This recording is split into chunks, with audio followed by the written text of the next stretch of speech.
You're listening to this podcast, so I know you've got a curious mind. Here's a helpful fact you may not know yet. Drivers who switch and save with Progressive save over $900 on average. Pop over to Progressive.com, answer some questions, and you'll get a quick quote with discounts that are easy to come by. In fact, 99% of their auto customers earn at least one discount. Visit Progressive.com and see if you can enjoy a little cash back. Progressive Casualty Insurance Company and Affiliates. National average 12-month savings of $946 by new customers surveyed who saved with Progressive between June 2024 and May 2025.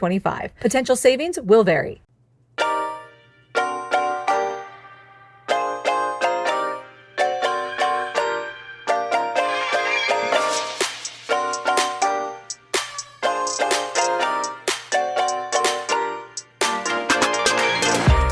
Welcome to the RuPaul's Drag Race Recap Show for All-Stars 11, Episode 1, titled Breakdancing 2, Electric Rugaloo. My name's Joe Batanz, and I am joined, as always, by one geriatric co-host.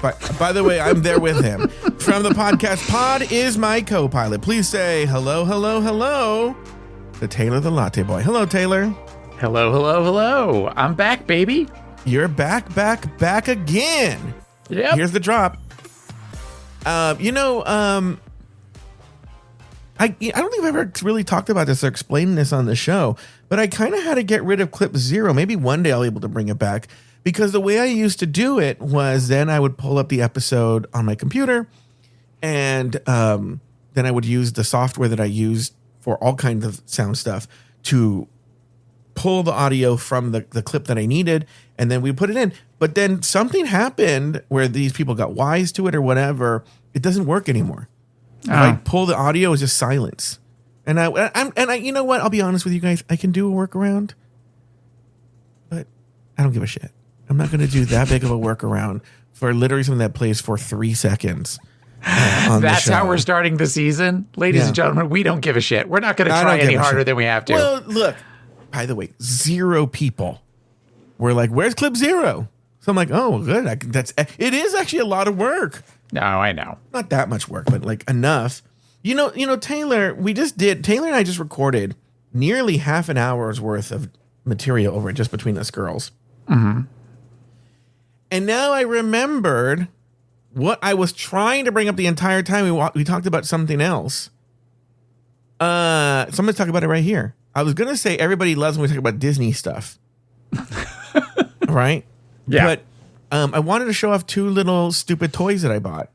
Okay. Because Jay Ellis, man, a couple of months ago, I saw him. He was moving. So he started giving me all this shit. Here, take this. I don't want it. And one of them was a gift card from Disney that he had never used. Oh. Yeah. Nice. I was like, what am I going to do with this? So right now at the Disney theme park, I think Disney World's doing the same thing. You guys do the popcorn buckets too. Guys, I don't understand. Oh my God, yes. I don't understand this, but there are things I don't understand. There are things that are unique to certain parks, and I don't know why. Like, it doesn't make any sense to me. Like, well, why don't they do that? Like, for instance, here's a good thing. Here's an example that you wouldn't understand. That you would understand, sorry. Yeah. You guys have these magic bands at Disney World, right? Yes. And you could use them to pay for things and do all that, right? Yes. We had the magic bands here. They just got rid of them. All you could do was go in the park. You couldn't pay for things. You couldn't do anything. That's, yeah. Why? Well, I don't know. That's dumb. I think they're getting rid of magic bands over here too. They're not selling as well as they used to. So the Magic Band Plus are the ones that light up. Yeah. So that's what they're getting rid of Magic Band Plus. Yeah. So I went to Disneyland the other day and I picked up 2. I didn't pay. I did pay like $10. I landed up picking up 2 things. Let me go get them. I forgot to get them. Hold on, please. They're right here. He just left the desk. He's walking across the room. I can see his reflection in the TV. It looks like he's picking something up. He's turning around. He's coming to sit back down. He sat back down. Okay. He's putting his headphones on. Thank you for being a professional. By the way, I don't know who would ever put popcorn in these popcorn buckets, right?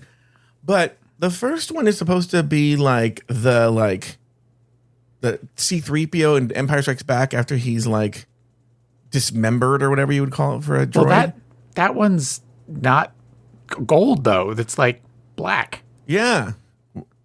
I don't have a problem with that. I don't know why you do. And it and the light it's basically a toy, okay? Okay. Yeah.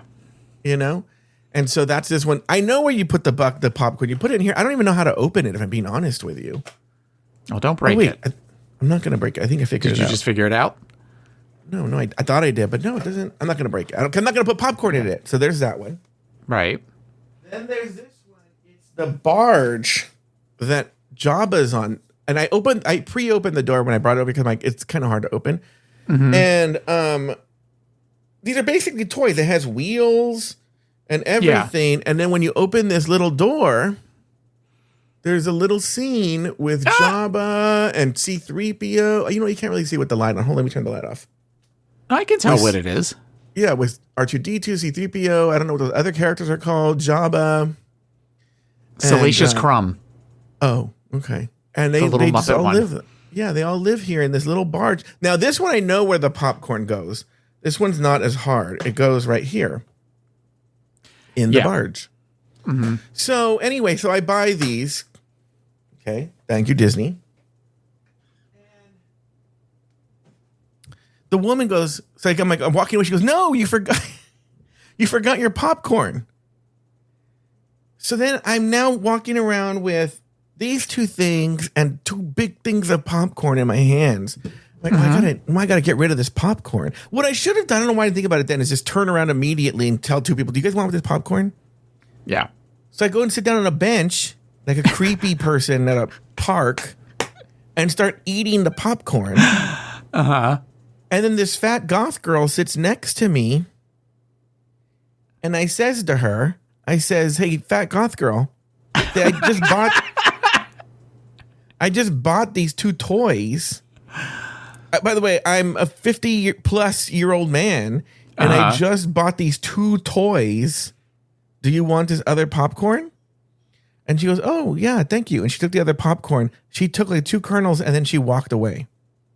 Which maybe she had to go somewhere, but she just sat down. So she sat down for 2 seconds. So I'm like, oh, I creeped her out too. But she is a fat goth girl, so she still wanted the popcorn. I was gonna say, so she didn't creep her out too much to where she wasn't worried about you, roofing her popcorn.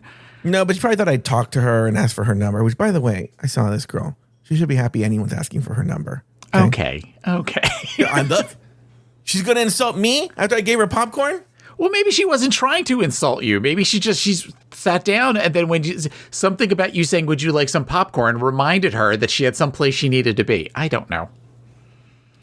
She did go to a security guy and was talking to him and then pointing at me. I don't know what that means. Right. But no. Right. I was very lucky. I was sitting right by the castle, and the Disneyland marching band came and did like a little mini concert. So I was like, oh, okay. Well, this was entertaining while I ate my popcorn. Then it's good that you had popcorn. You sat and ate your popcorn and watched the band. I was coming up with stories in case anybody was like, "Why are you sitting here with 2 toys and popcorn?"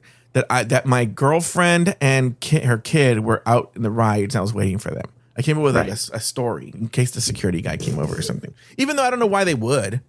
Babalu went through a phase with the popcorn buckets where we had a ton of them here, and he sold all, like some of them were, there's one that looked like Journey to Imagination from Epcot that lit up. It was all rainbowy and stuff, and he sold all of his online for good chunks of money. Like, look, there are a lot of Disney fans who don't live by a park. Someone in like North Dakota. I've already seen on eBay. Now I don't know if they're selling for this much. But the C-3PO, I think I didn't pay anything. I tipped $10. But I think it was going for like 30. And I think it's on eBay for like 70 or 80. Oh, yeah. Oh, he still has one. Yeah. He still has one popcorn bucket left, and it's Stitch from the live action movie last summer. And it's flocked. So because a friend of ours, my other co-host, she got it for him, and I was like, "Who would put popcorn in this? It's going to destroy it, just like the butter and everything." It didn't make any sense to me. The same thing with the drink one, the sippers. I'm like, where are you going to put? Okay, I'm gonna go with the sippers now. I don't have that many. Hold on. Okay.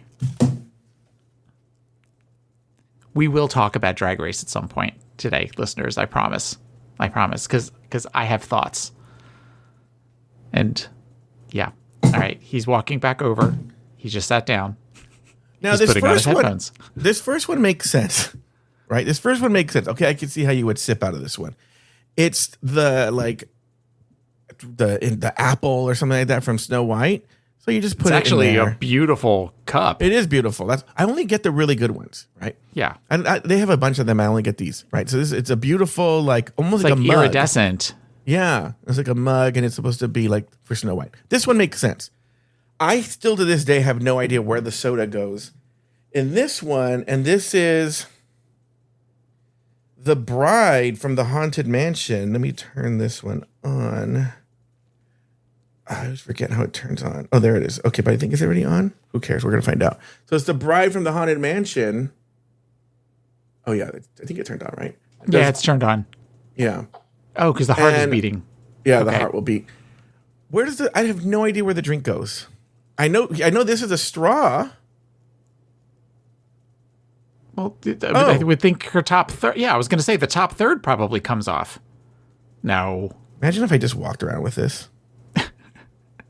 Are you sure that's the bride, or is that the hurry back? No, I thought it was hurry back. It's the stupid bride. At least at Disneyland, they redesigned the bride, and this is supposed to represent that redesign. Okay. I like hurry back. She's an icon. Bride, yeah. I don't care so much about. Anyway, why don't we do this? Why don't we take a break? When we come back, we're going to actually really talk about the show. Talk about the episode. We'll be back right after this.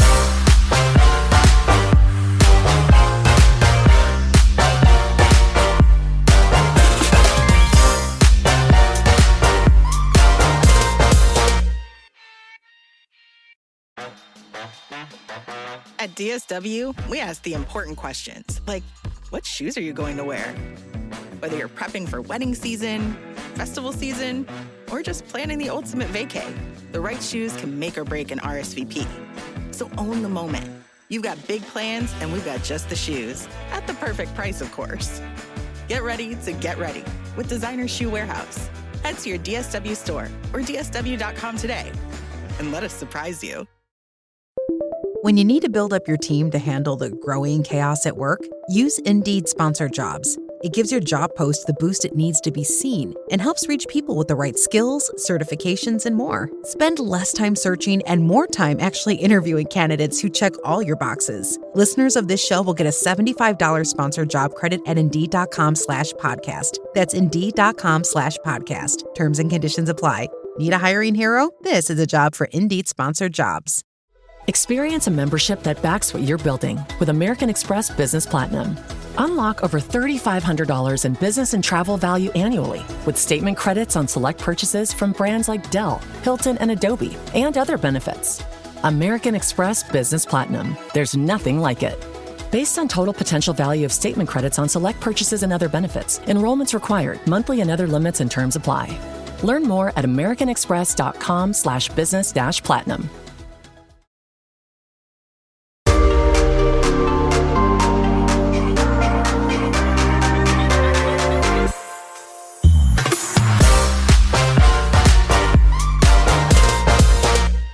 We are back. Is that new music? We had it last year. If you listened to the shows, you would have heard it. I listened. Okay, I didn't listen to season 18 because I didn't watch season 18. Didn't. Okay, it came into season 18. Okay. Yeah. And let me just say, taking a season off, strongly recommend it. So you look, I wish I could take all seasons off. You don't have. I was thinking about this. If I won the lottery, recap would still go on. In fact, I'd pour more money into it, make it the biggest show ever, right? I just wouldn't be on it. I'd find two cute gay hosts, and have them do it. No, it was nice. It was nice to not have I barely know the names of any of the people. There was a Jane Don't, I think. Jane Don't. Oh, that's right. Yeah, Jane Don't. So you don't know, huh? Mikey Meeks was the winner. Yeah. Mm-hmm. So you have no idea who Didi Fuego is. I've heard bits and pieces of you talking about this DD Fuego on like other shows and how much you hate her. So that's the only point of reference that I have for her. What about like Athena Love Dion? Is she the one that did the handstand and came out of her dress? No, that's her granddaughter. Okay, I'm going to make a connection. That's her granddaughter, Juicy Love Dion, and Morphine Love Dion is her daughter. Okay, so it's Athena, Juicy. No, Athena, Morphine, Juicy. Yes. Okay. Yeah, so when we talk about Morphine right now, Athena is her mother. Okay. And Juicy is her daughter. I did see that handstand. That was the only, and then the other one kind of standing next to her going, I don't know what to do at this point. But what is there to do? Yeah. I've heard all over the place that people say that it's a great season and other people going, it was one of the worst seasons. Well, they're both right and they're both wrong. The cast was a very, very, very talented cast. Okay. A very talented cast. I have no problem with the cast except for this DD Fuego whatsoever. Okay. The problem was, I'm not going to, because people are like, well, production was too involved. Production is involved every season, Right. It was more, I think what happens in the producing side of things is they try and anticipate how the audience will react to certain things, and they try and manipulate it to go play into that storyline they developed. And I think they chose the wrong storyline, so a lot of the strings were more visible. Okay. If that makes any sense. All right. Well, go ahead. No, that's all. That's all. This week, the 6 girls in the orange bracket make their way to the main stage. For this week's Maxi Challenge, the girls must write, perform, and choreograph their own verses to an 80s-themed breakdancing number. Later, Morgan, McMichaels, and Dawn were named the top 2 All-Stars of the week, forcing them to face off in a lip-sync battle for the point. In the end, Morgan was named the winner of the lip-sync and earned a point and an advantage in the competition. Taylor the Latte Boy named 2 things you liked about the episode and 1 thing you did not. Oh, we're doing that again. Oh, you see, this is why you should listen to the season. Yeah, because here's why. And I'll even give a behind this just show thing. And there has to be every episode where Nathan gets shit on, So essentially, the show was getting very dark, and it was just Nathan just shitting on the show. And I was like, okay, well, we got to switch this up. And so I made him do the 2 positive things and the 1 negative thing. And so that forced that to be positive, hopefully. And then also, too, there was something having to do with the lip sync. I don't remember what it was. Anyway. Okay. So it's all moved back to the way it was. Okay. So 2 things that I liked about the show. I liked how we've seen, even just in a couple of years, it feels like there's been an elevation in Dawn's drag. I was really impressed with her. She wasn't necessarily somebody that I was all that overly excited to see on an All-Star so fast, but I thought she did everything that she did was very check as far as stuff that I really liked. So that would be 1 thing that I liked. Something else that I liked. That's going to be hard because I was not a fan of this episode compared to episode 2.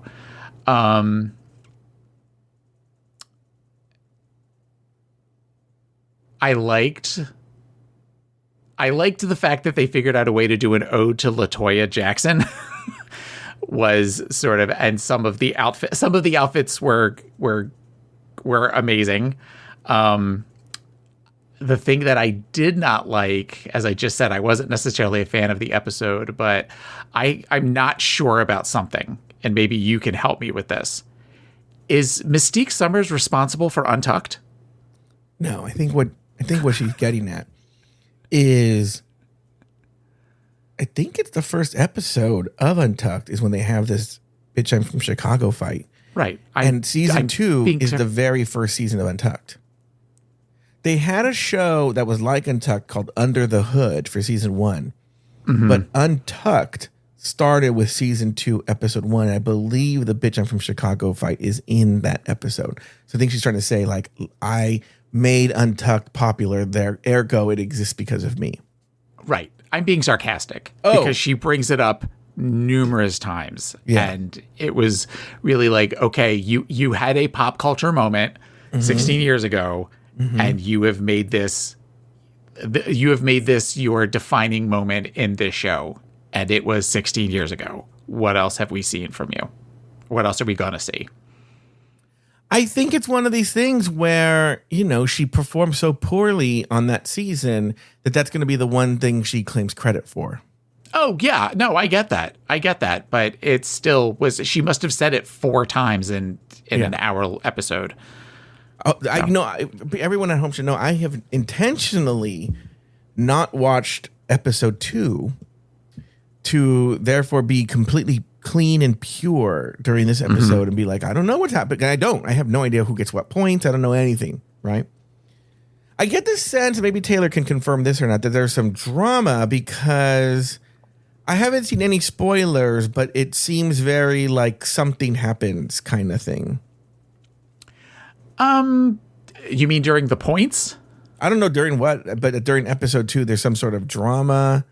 Well, there's some drama. You're right, because there's no drama in episode 1. No, but there's a little bit of the girls are fighting. Okay. There is but it's minimal. Okay. It's minimal compared to this one where we're all kumbayaing it. Yeah. Well, yeah, they're all in their best behavior right now.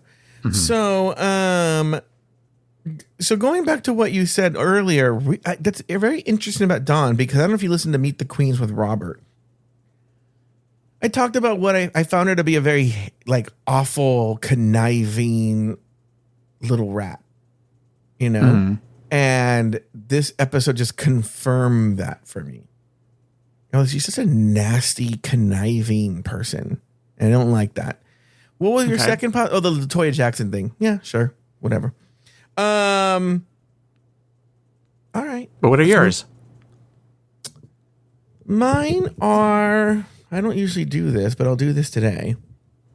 Because Nathan would be so fucking negative that I was like, oh, okay, just get him on a positive foot. I'll be honest with you, and I'm in terms of a person like her personality on the show, I wasn't necessarily the biggest fan of Morgan. I think she's kind of annoying, but I was very like, how do I put that? I don't know if the right word, admiring is not the right word. That's why this is probably more appropriate during the choreo session, but I'll give like a little headline. A sneak peek, a tease, an amuse bouche, which I think I used that term in the last, and just between us girls too. You did. Is I really appreciate Morgan, what she was doing when she said we should each dance to the song and see what we can pick up. I think she was doing some good television producing there. And I was like, oh, I see what you're doing, girl. I clocked that, and that was good, and that was smart of you. The other thing I liked, I really liked, LaToya, RuPaul loves LaToya Jackson. Yes.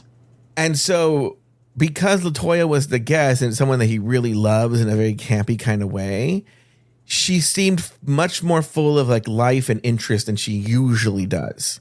She was great. Yeah. And the thing I didn't like, was this nasty fucking Dawn. What a fucking just nasty person she is. I didn't say I'm Team Dawn there. I just thought that it looks like she's elevated her drag to a degree. And if anything else, that nastiness, that rattiness that you're saying, that could possibly give us good television. I'm just going to say I'm moving it from it's always darkest before the dawn to it's always darkest during dawn. I don't like her. All right, let's go to these main stage entrances. They don't go into the workroom, which I don't know how I feel about that, but they go on stage. And I'm sure Taylor always has thoughts on these things. The first one in was Morphine Love Dion. As we learned, she was a season 16 lip sync assassin, and she considers the first season her trial run, and she's back to slay the competition. What do you think of Morphine here, Taylor? I loved the outfit. I loved the Ladybug outfit. And she is somebody who it makes sense to have her back on an All-Stars. Should she have been back on an All-Stars 2 years after her season? I don't know. I have thoughts on that I want to share at the end of the episode. Yeah. But she's somebody that, okay, she made it as far as she did. She won the Lollapalooza of her season. Yeah, she's an all-star. Absolutely. Bring her back.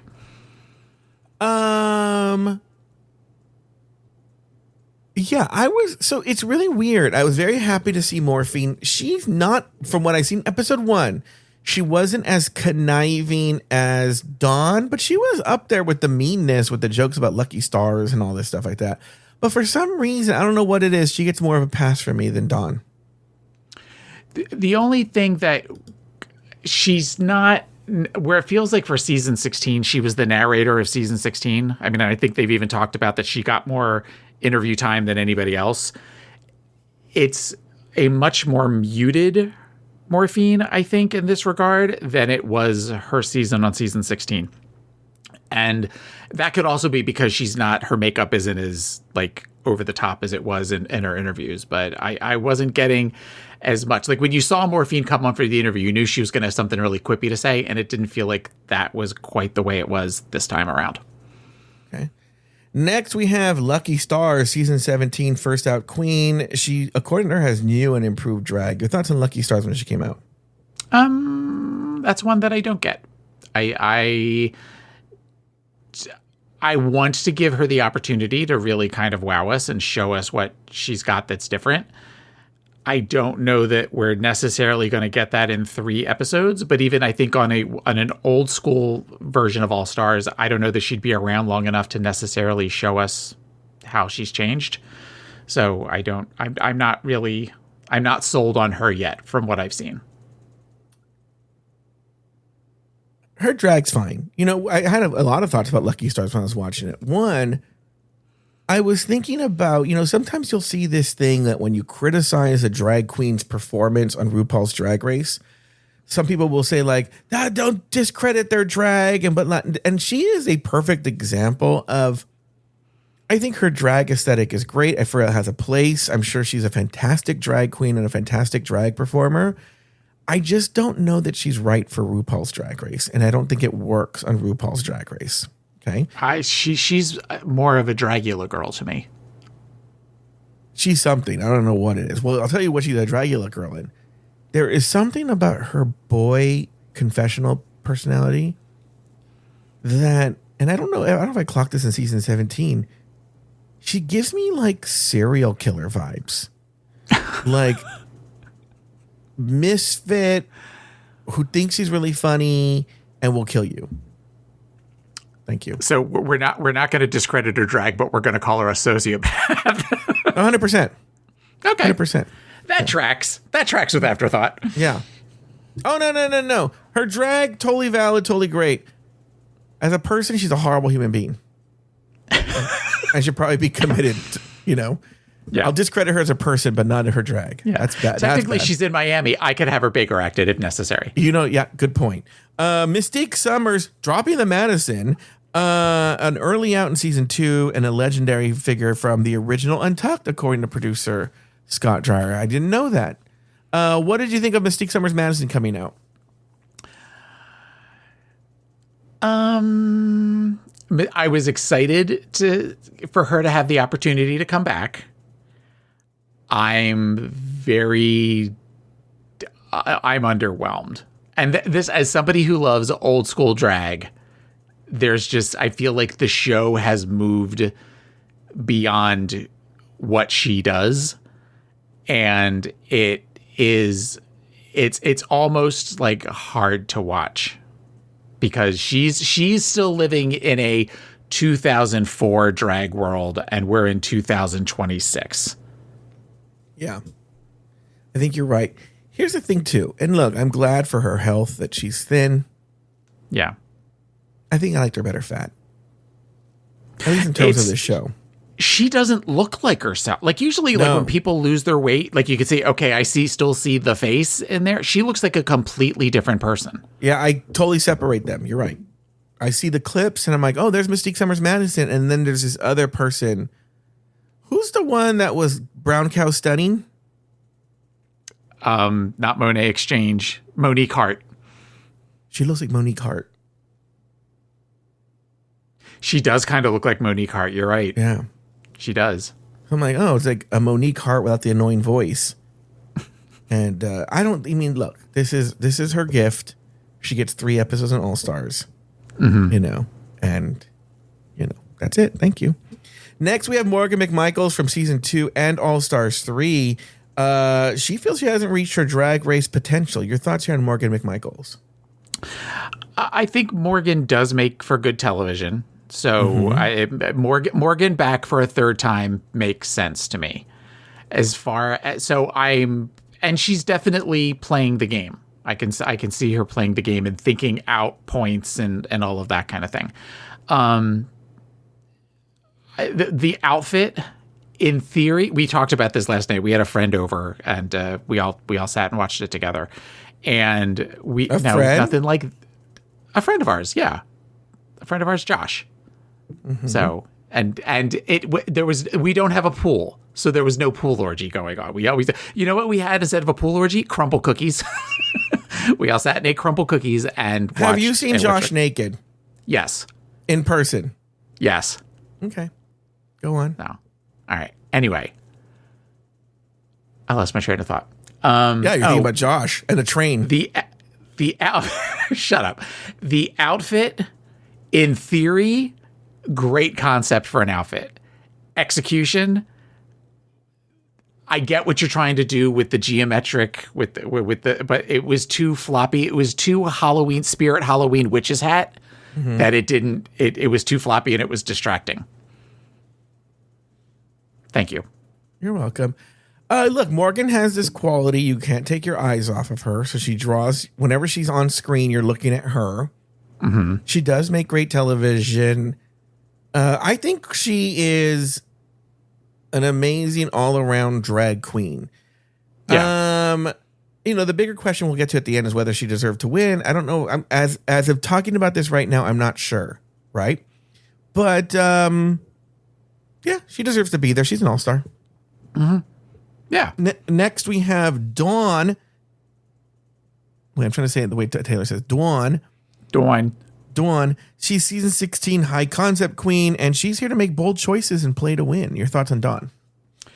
Initially, as I said before, I was not like excited for Dawn when they announced the cast, but this episode, as far as drag goes, I was a little bit more of a convert. I mean, she still has the big, Bambi eyes makeup elf thing going on, but it seems like it's been like when you look at season 7 Trixie Mattel versus the way she is now, there is a evolution one way or another. There is evolution to that. And I feel like we've seen that a little bit with Dawn as well. And I was sort of like, okay, I mean, she's here. Let's see what she can do. And then by the end of the episode, I was impressed. All right. And finally, we have Akira C. Davenport. She's a season 11 finalist and All-Star 6 contestant. And she's back with a fire to compete for the crown. Your big thoughts on Akira C. Davenport? Akira is the best part of old... Huh? The body. Yeah. Where is the body? Akira is the best part of old school drag. I mean, she came out with the diamonds and even, the fur spiral thing, even with the visible strings on it and stuff. It wasn't like it was... It still looked elegant. It still looked beautiful. She carried it off the way that Akira does.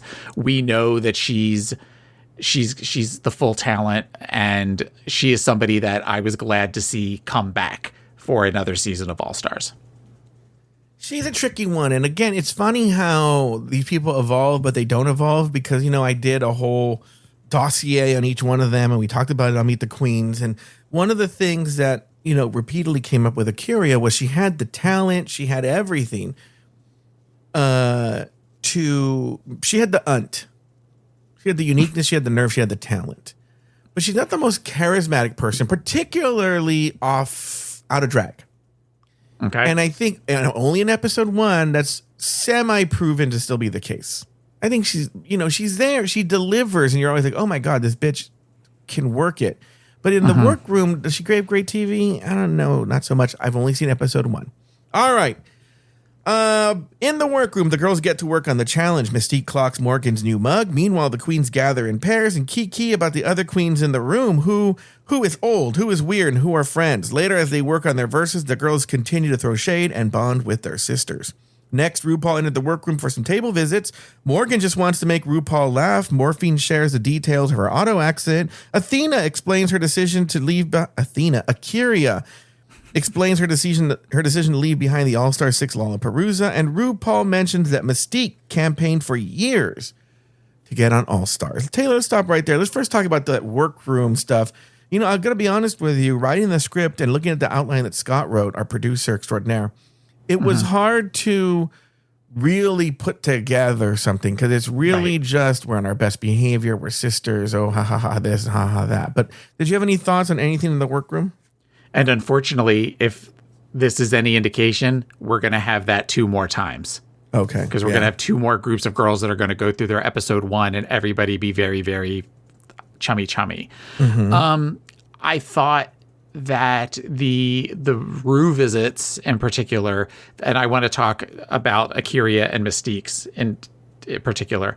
I think Ru calling Akiria out on the not participating in All-Star 6. Wait, hold on. And this is going to make Nathan happy. We're not there yet. We're only in the workroom. We're not on table visits. Oh, okay. Nathan gets mad that I'm anal about this. Okay. So he's going to be you kind of said it all in one big group. So yeah. But then what happens? Okay, let me teach you how the show works now. Then okay. I meant now that you've been gone in the past year. Okay. Now then I'll go back and we're just going to talk about the workroom right here. And then we'll go to the okay. All right. All right. All right, fine. I have been schooled. I apologize. Nathan's back next week. No, go ahead. You can say nothing. No, I mean, Mystique and Morgan talking, it felt very, do you want to fight or do you want to be friends? What do you want to do? And I'll follow along with whatever. But both of them were saying it to each other, where it seemed like they wanted to kind of play up the fight, but they also wanted to show that they were friends. And it was very like, oh my God, either fight or hug, do one of the two. So that was frustrating to watch. I'm trying to think what else happened during the walkthrough or during that part. That's really kind of the one thing that sticks out in my head is what happened. I'm going to talk a little bit about what you said right now in terms of the getting together. And this comes up later. I think it comes up during runway day. Yeah. But I'll hit it a little bit here. It's tough with these girls because Akiria mentions, so I'll just bring it up here. Akiria mentions on runway day that Morgan basically books every show in LA from Palm Springs. She says to Long Beach, which is a weird thing to say. It's like saying like on a baseball field, like she runs every show from home base to third base. Like, well, that doesn't really cover the whole thing. But yes, she does run a lot of the wide area that she covers is shocking, right?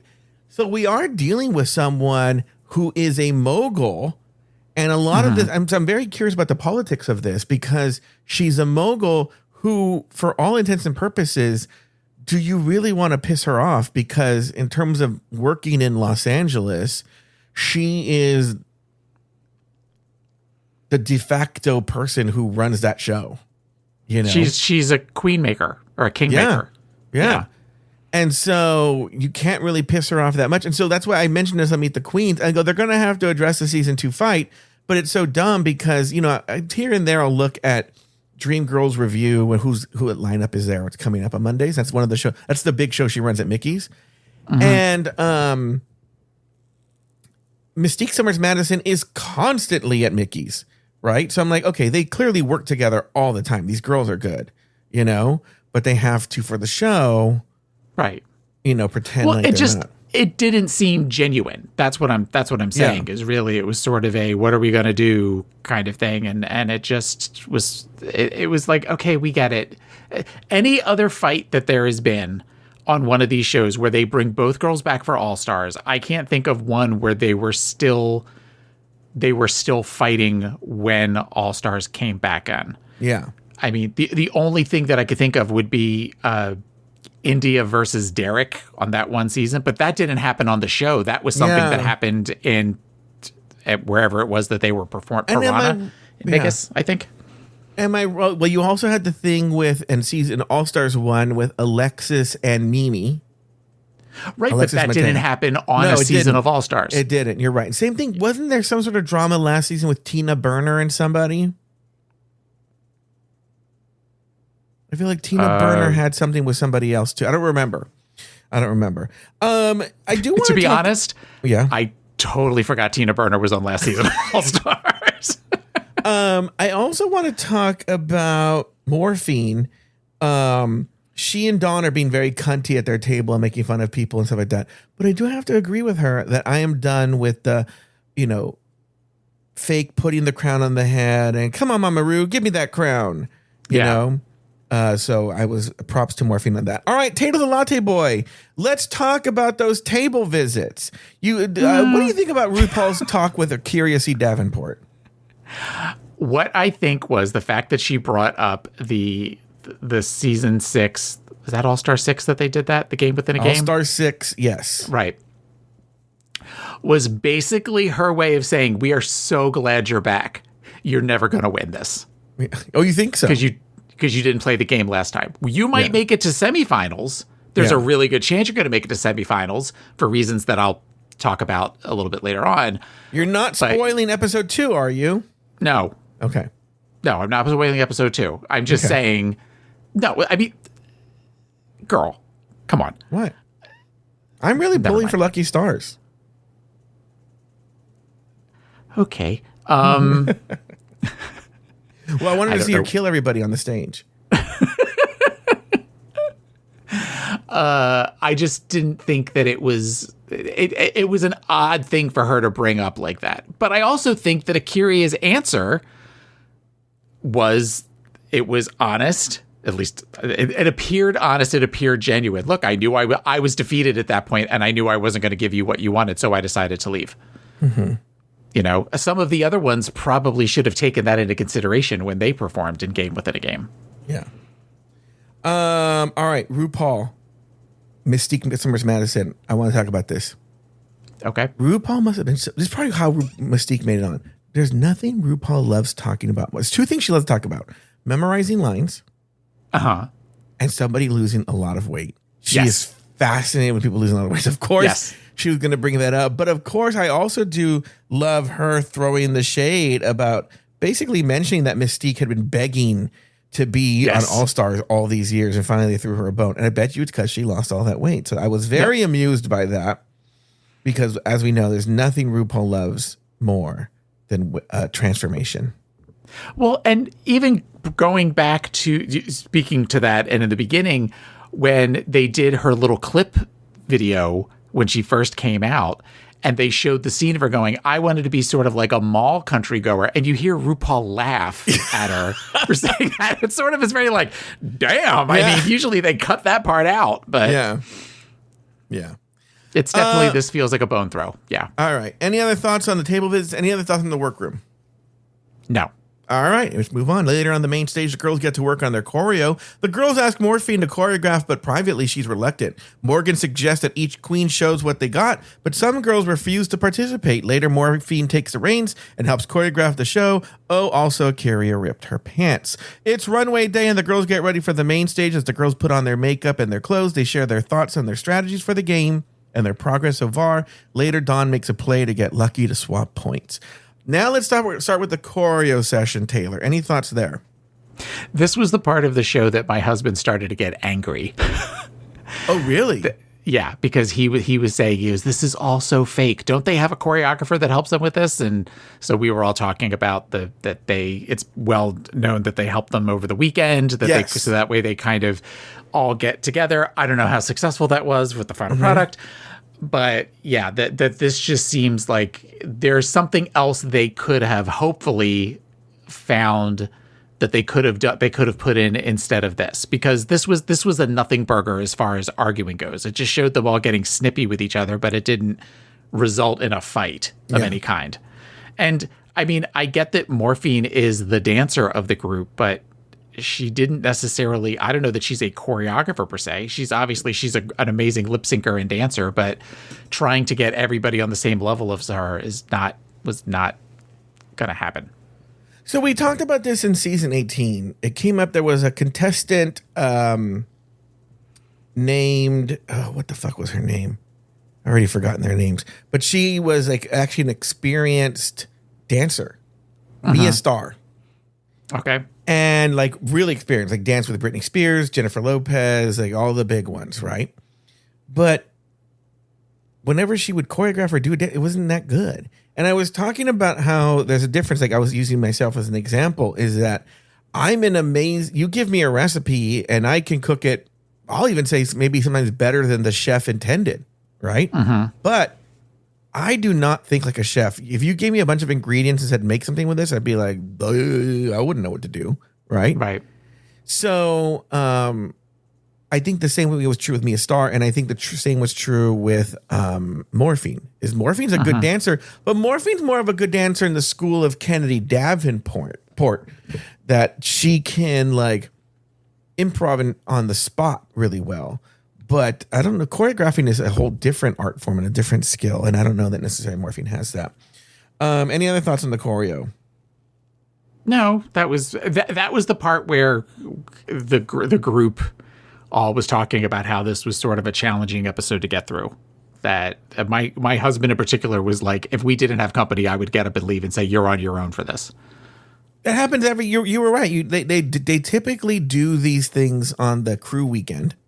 And some people might be thinking the crew weekend is first episode. We don't know what order they film these brackets. There could have been a bracket or even two brackets before these ones.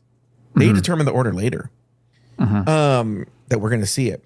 So they choreograph even if a choreographer comes in, like if Jamal comes in, he'll lay down the steps, and then you'll see there's always an assistant there with him. They don't ever talk, and that person stays with them for the weekend to really nail it down.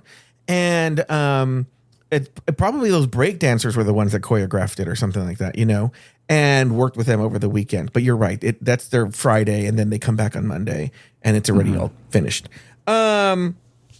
I do like Mystique. Morgan was like, I got an idea. Why don't we all dance individually to the number, and we can get ideas? And she was like, she called like on Dawn to do it, right? And Mystique's like, why don't you do it? It was your idea. I'm like, yes, I like this, right? Yeah. But I do like Morgan taking charge. And going back to, she does have a lot of experience as a drag queen. She is the package, right? Old school drag. She's a mogul. She has it all. But I said this at the beginning. I'll talk about it now. Bravo to her for seeing on the spot, this is not making good television. So how do we make this good television? We'll have them each individually dance. It gives the editors and the crew and the producers something to work with to make people look stupid or look good or whatever. It gives them content, because it did seem like they were like, okay, well, I don't know. And so it kind of gave the scene some sort of narrative, something to hook onto as a viewer. Where I think, but lately it's been a lot of like, no one wants to be the bitch or the cunt, and so they don't want to take charge. That's probably Morphine's thought going on there, and so it's just a lot of people just standing around. But Morgan doing that gave them some good TV, and I think this is why World of Wonder loves Morgan McMichaels. I'm not saying she's going to win, and I don't think that they're rigging it in her favor, but I think just having her on, she is a team player. She knows how to make good TV. And look, she's like best friends with Raven. And I'm sure she and Raven have a lot of conversations about what it takes to be good and make good TV on RuPaul's Drag Race. So bravo to Morgan for that. Appreciate it. She tried to do something. Any other thoughts? No, not on that. Okay, what about Runway Day? I talked about one of the things I have. I only have one of the things. Do you have anything here? No. There really isn't anything. No. The only thing I'll say is white people age like milk. Morgan, either she's lying or Morgan looks like shit for 44, and she's had work done. That sounds about right. You figure that was 16 years ago. Mm-hmm. So 44 minus 16 would be 28. Yeah. Okay. Oh, no. What I was really going, she just looks like shit for 44. I strangely believe her age. You know, my friend Adam Vaught was telling me that a doctor friend of his was like that our bodies change fundamentally at certain ages. I think it's like 25, and there was something in the early 40s, like 43, 44, and then in like your 60s or 70s or something like that, right? Yeah.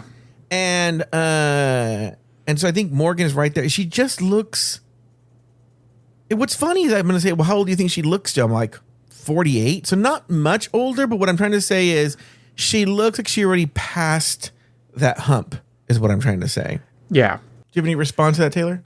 Yeah, I think you figure if she's been doing this for 16 years, probably doing it most nights of the week, if she's spending most of her nights in a gay bar where there's cigarette smoke or there's also just the smoke machines and all of those chemicals that she puts on her face for her makeup and all of that kind of stuff, I think it would age her skin in some way, even if she has a really good skin regimen.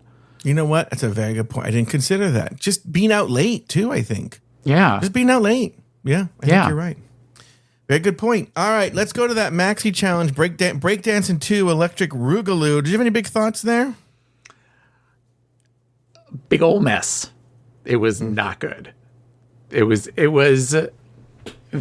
very clear who the winners were going to be, who the top three were going to be compared to the bottom three. Okay. And I had I think part of the reason that I liked Dawn's as much as I did was because I understood every word that she said. Mm-hmm. Some of them clearly don't do rap or talked too, they put in too many words trying to fit them into a rap and then had to like say them really fast. A couple of them seemed to really struggle with their lip syncs.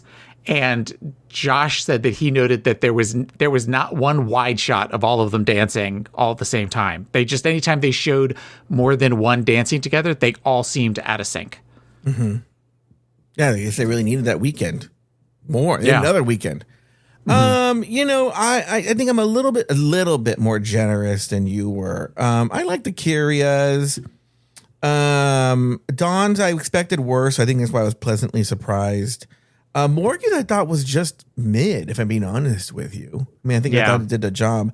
I actually liked Morphine's a lot. I think she got robbed a little bit. Yeah, Mystique was really bad though. Lucky was really horrible. Yeah, so there were four that I liked. But you're right. It was even when I say I liked them, I wasn't blown away by any of them. They were just kind of mid. My husband didn't realize that Mystique was one of the main six. He thought she was a backup dancer through the whole thing until she started. And he was like, oh my God, that's Mystique. We said, yep. So not a good sign. Not a good sign. All right. What about that runway, Latoya's Are Us, which is a funny name. Your thoughts here? I thought Dawn's was really pretty. Mm-hmm. When Morgan came out, I went, oh, Cher. That was the first thing that went through my head was Cher. Uh-huh. We all groaned when Mystique came out, just at how... It wasn't good. How bad that was. It was bad. And I'm trying to think of the Lucky's. So somebody called it real cheap looking, and it did. It looked very Halloween costume to me. Who else was there? I don't even remember.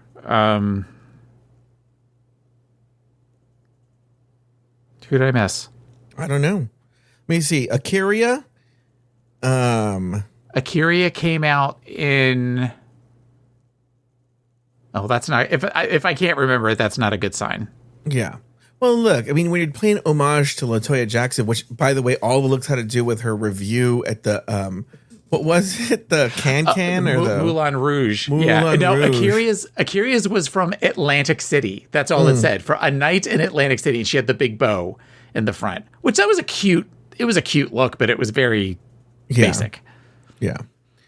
All right. Let's move on. Later on the main stage, Dawn and Morgan McMichaels were named the top 2 All-Stars of the week, forcing them to face off in a lip-sync battle for a point. The song, Such a Wicked Love by LaToya Jackson. In the end, Morgan McMichaels was named the winner of the challenge and earned herself an extra point and a clear advantage in the competition. Taylor the Latte Boy. Were the right 2 queens in the top, and did the right queen win the lip sync? Before you answer any of those questions, you are a big fan of the 1980s. Yes. Were you aware of this LaToya Jackson song? I only know one LaToya Jackson song, and it's a song called Hearts Don't Lie. Okay. And that, because it actually, the video for it actually got airplay on MTV. Okay. And the one thing that Rue wearing the headband was a very LaToya thing to do in the 80s. As she was known, she was trying to make it her thing, like Michael Jackson had the glove, where she always had spangly headbands that were braided like that. So I picked up on that right away. But no, I had never heard of this song before. All right. So were the right 2 queens in the top? I think an argument could be made for Morphine, because even though they said that her look in the performance wasn't great, she was the one ultimately that did the choreography. So I think that compared to Morgan, there's an argument for that. Okay. I do think Dawn, I was not surprised at all that Dawn was in the top 2. Yeah. Okay. So yeah, you would have swapped out if you could see an argument. I shouldn't say you wanted to. You could see an argument where Morgan and Morphine were swapped. Yes. All right. Very good. I agree with you. Well, actually, more do I agree with you. I think I would have. I don't know if I would have swapped out. I don't know who I'll say this. I feel Morphine should have been there. I don't know who I would have swapped her out for. Probably Morgan, if I'm being honest with you. Okay. So, but did the right queen win the lip sync? Yeah. Yeah. Dawn's not a good lip syncer. It wasn't a great lip sync on either of their parts. I think Dawn waited too long for her quote unquote reveal of the feather fingers. And, Morgan, I think, won because she used humor more than Dawn did. Dawn was just trying to be sexy with the song, and Morgan was making faces and spreading her legs and all of that kind of thing.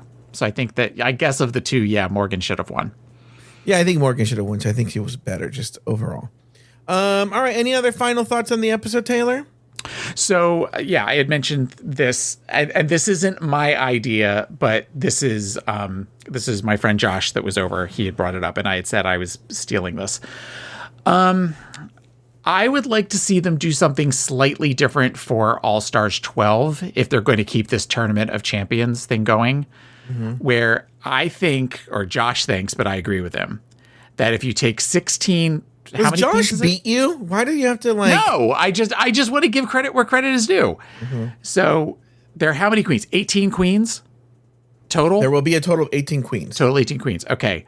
So for bracket 1, you take queens from seasons 1 to 6. Bracket 2, you take from 7 to 13. And then bracket 3 is the new girls.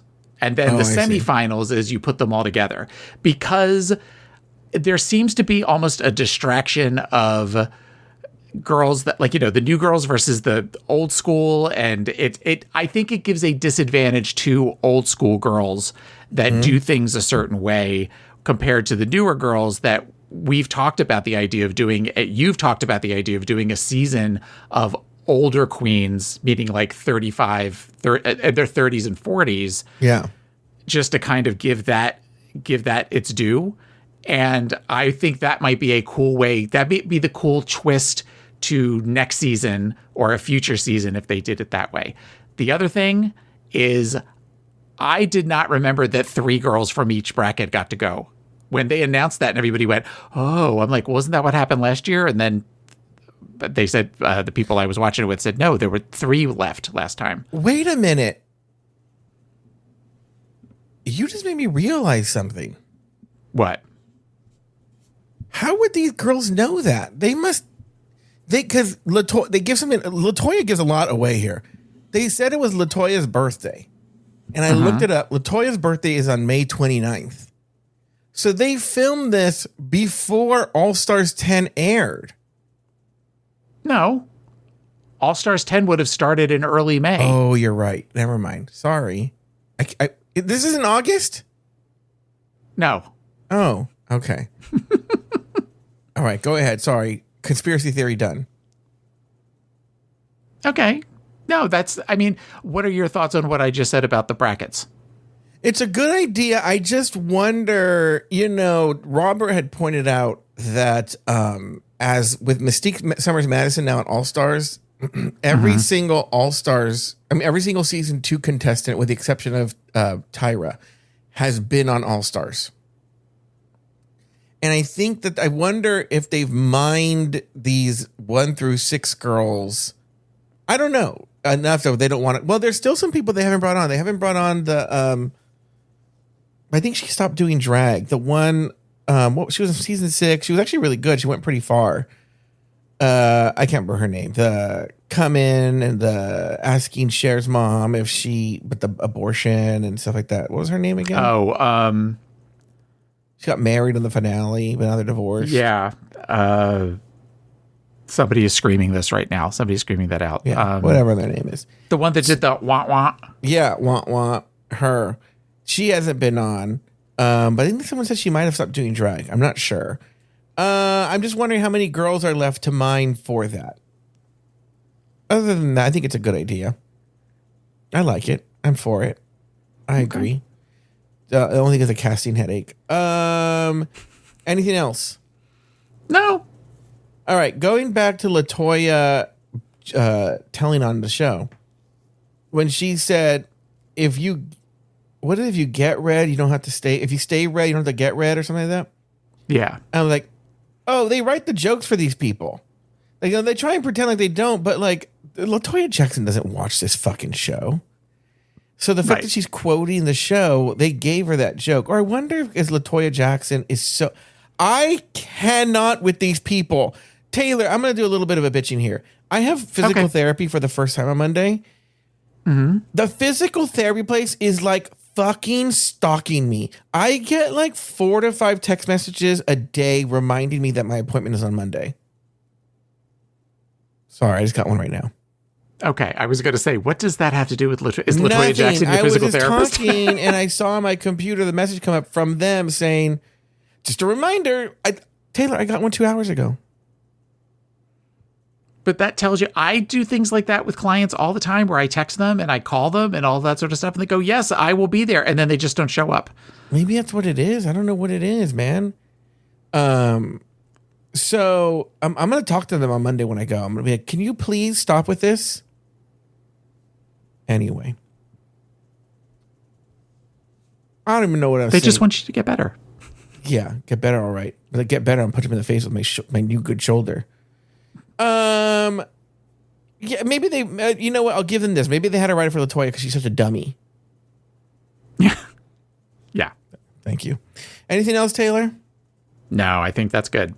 All right. Well, that's going to do it for this week's episode of Drag Race Recap. Be sure to join us next time as we continue to discuss, dissect, and deconstruct each brand new episode of RuPaul's Drag Race All-Stars Season 11. So for Taylor the Latte Boy and myself, sashay away until next week. This is a Monday.com ad. The same Monday.com designed for every team. The same Monday.com with built-in AI, scaling your work from day one. The same Monday.com with an easy and intuitive setup. Go to Monday.com and try it for free.